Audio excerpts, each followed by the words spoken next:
আচলতে নিৰ্বাচনী কাৰ্যালয় নহয়, ইয়াৰ পূৰ্বে আমাৰ তিৰি সমষ্টিত AUDF দলৰ যিটো দলীয় মুখ্য কাৰ্যালয় আছিল, সেই কাৰ্যালয়টো য'ত আমি ভাড়াঘৰত লৈছিলোঁ, তাৰপিছত প্ৰশাসনে সেই ঘৰবিলাক উচ্ছেদ কৰিছিল, কাৰণ সেইটো আচলতে ৰাজপথত সীমাত পৰিছিল। যাৰ কাৰণে উচ্ছেদ কৰাৰ কাৰণে সেই তলৰ মহলাৰ ঘৰবিলাক ভাঙি দিয়াৰ কাৰণে আমাৰ ওপৰ মহলাত যিটো ভাড়াঘৰ আছিল সেইটো তাৰপিছত ভাঙিব লগা হ'ল। তাৰপিছত আমি নতুনকৈ ইয়াত আমাৰ সমষ্টিৰ কাৰ্যালয়, ইয়াত মুখ্য কাৰ্যালয় তিৰি সমষ্টি AUDF দলৰ ইয়াত আমি লৈছোঁ আৰু আজি আমি ইয়াত কাৰ্যালয়খন মুকলি কৰিছোঁ। নিৰ্বাচনী কাৰ্যালয়ৰ পিছত আমাৰ বেলেগ যিবোৰ নিৰ্বাচনত আৰু আমি দেখা পাইছোঁ যে আমাৰ কৰ্মী আৰু সমৰ্থকসকল যথেষ্ট উৎসাহিত হৈছে। নিৰ্বাচনী কাৰ্যালয়ত এই মাজত কিছুদিন নাছিল, যথেষ্ট চিন্তিত আছিল। আমি ভাবোঁ যে আমাৰ তিৰি সমষ্টিৰ যিটো বৰ্তমান আমাৰ দলৰ যিটো বিজয় যাত্ৰা বা জনপ্ৰিয়তা পূৰ্বৰ তুলনাত বহুত বাঢ়িছে, এই কাৰ্যালয়ৰ পৰা আমাৰ দলীয় কাম কাজ চলাই গ'লে অনাগত দিনত পূৰ্বৰ তুলনাত আমি বহুত অধিক ভোট লাভ কৰিম আৰু অধিক আমাৰ দল শক্তিশালী হ'ব বুলি আমি ভাবোঁ। বৰ্তমান সংবাদ মাধ্যমত বা সামাজিক মাধ্যমত এটা চৰ্চা হৈ আছে যে এইবাৰ বিধায়ক আমিনুল ইছলাম প্ৰাক্তন বিধায়ক হ'ব বুলি একাংশ চৰ্চা চলাই আছে। এতিয়া চাওক, চৰ্চা কোনোবাই চলাব পাৰে, চলায়, কাৰণ ইয়াত আমি দেখা পাইছোঁ কিছুমান নেতা আছে যিসকল 5 বছৰ হৈ থাকে নিৰ্বাচনৰ প্ৰাক মুহূৰ্তত তেওঁলোক আহি ওলাই পৰে। এতিয়া প্ৰাক্তন বিধায়ক হ'ব বুলি তেওঁলোকে কৈ আছে, কিন্তু তেওঁলোকৰ সেই নেতাৰ কথাত তিৰি সমষ্টিৰ ৰাইজ নচলে। প্ৰত্যেক গাঁও অঞ্চলত তৃণমূল পৰ্যায়ত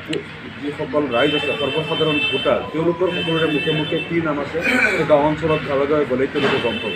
গতিকে ইয়াত মিডিয়া সংবাদ মাধ্যমৰ আগত ক'ৰবাত কোনোবাই কিবা ক'ব পাৰে, সেইটো ডাঙৰ কথা নহয়। গতিকে এইবিলাক আবুল তাবুল বকিলে লাভ নাই। তিৰি সমষ্টিত পূৰ্বৰ তুলনাত মই নিজে প্ৰাৰ্থী হ'ম আৰু পূৰ্বৰ তুলনাত দ্বিগুণ ভোট মই লাভ কৰিম। ইতিমধ্যে সমগ্ৰ সমষ্টিত চুকে কোণে কিন্তু এই কথা সৃষ্টি কৰি আছে। আৰু এটা কথা এই মুহূৰ্তত সংবাদ মাধ্যমত প্ৰচাৰ হৈছে যে তিৰি সমষ্টিত বন্ধুত্বমূলক প্ৰতিদ্বন্দ্বিতা হ'ব এইবাৰ নিৰ্বাচন কংগ্ৰেছ আৰু AUDFৰ মাজত। এইবাৰ কি কংগ্ৰেছৰো প্ৰাৰ্থী থাকিব নেকি আপোনাৰ লগত? আচলতে এইটো কংগ্ৰেছ মহলে এইটো কৌশলপূৰ্ণভাৱে এই কথাটো উলিয়াই দিছে, কাৰণ দেখা গ'ল বিগত 3-4 মাহৰ ভিতৰত কংগ্ৰেছ দলৰ প্ৰায় 10,000তকৈ অধিক কৰ্মী সমৰ্থক আহি আমাৰ দলত যোগদান কৰিছে। মই এতিয়াও বহুকেইখন গাঁও পঞ্চায়তত কংগ্ৰেছ দলৰ বহু লোক আহি যোগদান কৰিব, মই সময় দিব পৰা নাই কাৰণে তেওঁলোকৰ ডেটবিলাক মই দিব পৰা নাই। এতিয়াও কেইবাহাজাৰ লোক যোগদান কৰিবলৈ যোগাযোগ কৰি আছে। গতিকে কংগ্ৰেছ দলে যে ভাবিছে যে যি হাৰত কংগ্ৰেছী লোকসকল আৰু অন্যান্য দল, বহুত ৰাইজৰ দল বা অন্য দলৰ পৰাও যেনেকৈ আহি দলে বলে AUDF দলত যোগদান কৰি আছে, গতিকে এই লোকসকলক ৰখাবলৈ তেওঁলোকে কৌশলপূৰ্ণভাৱে এই কথাটো কৈছে যে কংগ্ৰেছ দলৰো প্ৰাৰ্থী থাকিব, যাতে তেওঁলোকে সেই লোকসকলক ৰখাব পাৰে। তেওঁলোক আমাৰ দলত যোগদান কৰাৰ যিটো প্ৰক্ৰিয়া চলি আছে, এইটো তেওঁলোকে কৌশলপূৰ্ণভাৱে এৰি দিছে। আচলতে আমাৰ মিত্ৰতাটো চূড়ান্ত হৈছে আৰু মহাজোঁট বন্ধন হ'বই। আৰু তিৰি সমষ্টিত যিহেতু বিগত 3টা কাৰ্যকালত 3টা বছৰত বিগত 3টা নিৰ্বাচনত AUDF দল জয়লাভ কৰিছে, গতিকে ইয়াত কংগ্ৰেছ দলে এই চিট বিচৰাৰে কোনো যুক্তি নাই। ইয়াত AUDF দলেই থাকিব, মই টিকেট পাম। গতিকে এই কথাবিলাক সময়ত কিন্তু পৰিষ্কাৰ। সিদিনাখন লুৰিণজ্যোতি গগৈ দিং সমষ্টিৰ মৈৰাবাৰীত এখন সভাত অনুষ্ঠিত হৈ আৰু AUDF দলক সাম্প্ৰদায়িক দল হিচাপে ঘোষণা কৰিছে। AUDF দলক সাম্প্ৰদায়িক হয় নে ধৰ্মনিৰপেক্ষ হয় তাৰ চাৰ্টিফিকেট লুৰিণজ্যোতি গগৈ বা অন্য কোনেও দিব নালাগে, বিচৰা নাই। কাৰণ লুৰিণজ্যোতি গগৈ তেওঁলোকে যেতিয়া NRCৰ দ্বিতীয় খচৰা প্ৰকাশ হোৱাৰ পিছত তেওঁলোকে যেনেকৈ ৰাতিটোৰ ভিতৰত কেইবা লাখ 3-4 লাখ ধৰ্মীয় সংখ্যালঘু লোকৰ বিৰুদ্ধে লুৰিণজ্যোতি গগৈৰ নেতৃত্বত তেওঁলোকৰ আছুৱে যেতিয়া অবজেকশ্যন দিছিল আৰু সেই অবজেকশ্যনবিলাক কোনো বেজ নোহোৱাকৈ এনে লোকে দিছিল যিসকলে যাৰ বিৰুদ্ধে অবজেকশ্যন দিছিল তেওঁক চিনিও নাপায়, তেওঁৰ ঘৰ ক'ত সেইটোও নাজানে, মাত্ৰ NRCৰ লিষ্টত চাই এনেকৈ 3-4 লাখ লোকক তেওঁলোকে অবজেকশ্যন দিছিল কেৱল ধৰ্মীয় সংখ্যালঘু সম্প্ৰদায়ৰ এই লোকসকলক NRCৰ পৰা বাদ পেলাবলৈ, লোকসকলক হাৰাশাস্তি কৰিবলৈ। আৰু তেওঁলোকে অবজেকশ্যন দিয়াৰ পিছত যিটো ঘটনা হৈছিল যে আজি দিং সমষ্টিৰ পৰা বহু লোক হাইলাকান্দি কৰিমগঞ্জত গৈ তেওঁলোকে হিয়াৰিং দিব লগা হৈছিল। কিছু লাহৰীঘাটৰ পৰা লোক আকৌ গৈ শিৱসাগৰ লখিমপুৰত যাব লগা হৈছিল। ৰূপহীৰ লোক তেওঁলোকে আকৌ শিৱসাগৰ যোৰহাটত যাব লগা হৈছিল। এনেকৈ ফেমিলিটিৰ গোটেই মানুহক লৈ 3-4খন গাড়ী ৰিজাৰ্ভ কৰি বহুতে 3-4খন গাড়ীত 1-1.5 লাখ টকা খৰচ কৰি তাত অহা যোৱা 2 দিন থকা যি অসুবিধা কষ্ট মানুহৰ হৈছে, বহু লোকৰ দুৰ্ঘটনাত মৃত্যু হৈছে, বহুতে তাত হিয়াৰিং কৰিবলৈ যাওঁতে তেওঁলোকৰ মৃত্যু হৈছে। এই যে মানুহক হাৰাশাস্তিখিনি দিলে লুৰিণজ্যোতি গগৈৰ নেতৃত্বত তেওঁৰ দলে, তেওঁলোক সাম্প্ৰদায়িক নে AUDF সাম্প্ৰদায়িক তেওঁ নিজে প্ৰথমে লুৰিণজ্যোতি গগৈয়ে নিজে স্পষ্ট কৰক যে তেওঁলোকে আছে কেৱল ধৰ্মীয় ভেদাভেদৰ কাৰণে ধৰ্মীয় সংখ্যালঘু সম্প্ৰদায় হোৱাৰ কাৰণে লোকসকলক যিটো হাৰাশাস্তি তেওঁলোকে দিলে এতিয়া তেওঁলোকৰ মুখেৰে বেলেগক সাম্প্ৰদায়িক বুলি ক'লে আচলতে লাজ পাব লাগে তেওঁলোকে নিজে প্ৰথমে সাম্প্ৰদায়িকতাৰ চেকা নিজৰ পৰা তেওঁলোকে দূৰ কৰি লওক ধুই লওক তাৰপিছত বেলেগক তেওঁলোকে ক'ব পাৰে আৰু লুৰিণজ্যোতি গগৈ আৰু এটা অভিযোগ কৰিছে যে AUDF বিজেপিৰ বি টিম বুলি বিজেপিৰ বি টিম লুৰিণজ্যোতি গগৈ এইটো সকলোৱে জানে কাৰণ এইটো আজি তেওঁলোকে চাওক কা বিৰোধী আছুৱে কা বিৰোধ কৰিছিল আৰু ইতিমধ্যে আমি Congress AUDF CPM CPI CPML গণমৰ্চা 6টা দলে কা বিৰোধী মহাজোঁট বন্ধন কৰিছোঁ আমি বাৰে বাৰে কৈ আছোঁ ৰাইজৰ দল আৰু LJPক যে আপোনালোক যদি সঁচাকৈ কা বিৰোধী তেনেহ'লে আপোনালোক আহক আমাৰ মহাজোঁটত চামিল হওক কিন্তু তেওঁলোক নাহে এইকাৰণেই নাহে তেওঁলোকো যিহেতু কা বিৰোধী ভোট তেওঁলোকে বিভাজন কৰিব কৰি যাতে ফাঁকি দি বিজেপি ওলাই যাব পাৰে সেইকাৰণে তেওঁলোকে কা বিৰোধী মহাজোঁটত চামিল নহৈ তেওঁলোকে পৃথকে নিৰ্বাচন কৰিব মানে কা বিৰোধী ভোট বিভাজন কৰিব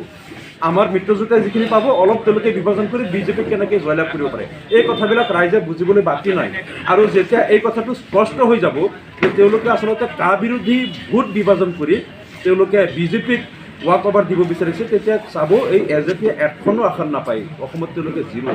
কথাবিলাক ৰাইজে বুজি পাই আছে আৰু হিমন্ত বিশ্ব শৰ্মাই শেষৰ সিদিনাখন এটা কথা কৈছে যে এইবাৰৰ নিৰ্বাচন মিয়া আৰু অসমীয়াৰ মাজত হ'ব দুই সভ্যতাৰ মাজত সেই সম্পৰ্কে মিয়াসকলতো অসমীয়া আৰু মিয়া আৰু অসমীয়া বেলেগ বস্তু নহয় সকলো মিয়া লোকে আজি তেওঁলোকে নিজৰ মাতৃভাষা অসমীয়া বুলি লিখিছে নিজৰ ধৰ্মীয় কাম কাজ চলাই আছে মছজিদ মাদ্ৰাছাৰ প্ৰচিডিং চুবাই মক্তবৰ মিটিং মাতা তাৰাবি নামাজৰ ন'টিছ তেওঁলোকে স্কুল কলেজ চব অসমীয়া মাধ্যমত কৰিছে মিয়াসকল আজি প্ৰায় 100 বছৰ পূৰ্বেই নিজকে অসমীয়া বুলি ডিক্লেয়াৰ কৰি তেওঁলোক অসমীয়া জাতিৰ মাজত বিলীন হৈ গৈছে গতিকে মিয়া আৰু অসমীয়াৰ মাজত যিমানেই বিভাজন কৰিব বিচাৰক হিমন্ত বিশ্ব শৰ্মাই এইটো নোৱাৰে কাৰণ মিয়া আৰু অসমীয়া একাকাৰ হৈ আছে কিন্তু এইবাৰৰ যিটো যুদ্ধ হ'ব সেই যুদ্ধটো কিন্তু হ'ব ব্ৰহ্মপুত্ৰৰ লুটপুৰীয়া সভ্যতা আৰু নাগপুৰীয়া সভ্যতাৰ মাজত ইয়াত তেওঁ যিটো সভ্যতাৰ যুঁজ বুলি কৈ আছে হিমন্ত বিশ্ব শৰ্মা তেওঁ কৈ আছে মোগলৰ বিৰুদ্ধে যুদ্ধ হ'ব সভ্যতাৰ যুদ্ধ সঁচাকৈ আমিও মানিছোঁ এইটো সভ্যতাৰ যুদ্ধ হ'ব কিন্তু সেইটো হ'বলৈ অসমীয়া উদাৰতাবাদী সভ্যতা আৰু নাগপুৰীয়া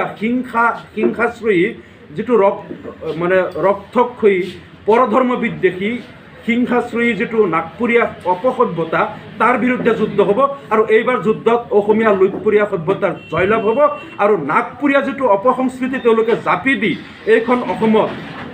শংকৰ আজানৰ মিলনভূমিত যিটো ৰক্তাক্ত পৰিৱেশ তেওঁলোকে সৃষ্টি কৰিব বিচাৰিছে সেই সভ্যতাক কিন্তু অসমবাসীয়ে পৰাভূত কৰিব বিজেপি ক্ষমতাৰ পৰা উৎখাত হোৱাটো খাটাং এইটো আপোনালোকে চাই থাকে